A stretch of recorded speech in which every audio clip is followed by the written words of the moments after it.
आप सच में दारू माफिया, जमीन माफिया को पकड़ना चाहते हैं? बिहार के मुजफ्फरपुर जिले के कटरा औराई थाना के अंतर्गत बहुत दारू बेचा जाता है। आप उनको पकड़ के दिखाइए, फिर मान लेंगे आपको हम।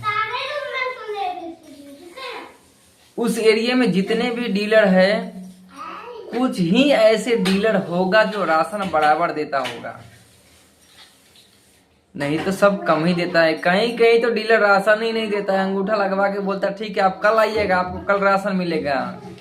जब कल जाते हैं तब बोलता है कि आज तो राशन ही नहीं आया है। ये सब व्यवस्था आपको ठीक करनी चाहिए, लोगों की रोजगार देनी चाहिए, एजुकेशन पे बात करनी चाहिए। सरकारी हॉस्पिटल की व्यवस्थाएं खराब है, उन सब पे बात करनी चाहिए। तो आप लगे हैं कि गरीबों का घर तोड़ने पे, गरीबों का दुकान उजाड़ने पे।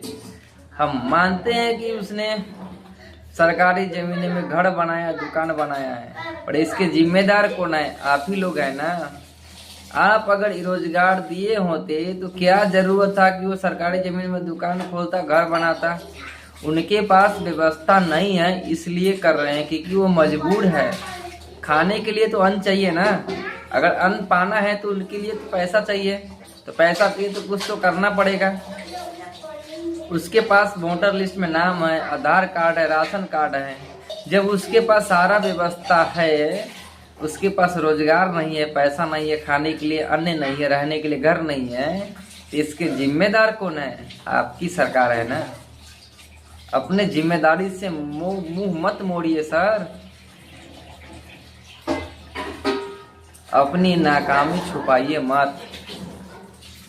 10,000 रुपया आपने रोजगार करने के लिए दिया, पड़ गया ना महंगा। जनसुराज जी ने बोला था रोजगार की बात, प्लान को कैसे रोकना है, पर आप लोगों ने सुना नहीं। अगले 5 साल बाद फिर से चुनाव आएगा, याद रखिएगा। जनसुराज जी को वोट दीजिए। मानते हो भी कुछ नहीं करेंगे, एक बार मौका तो दीजिए।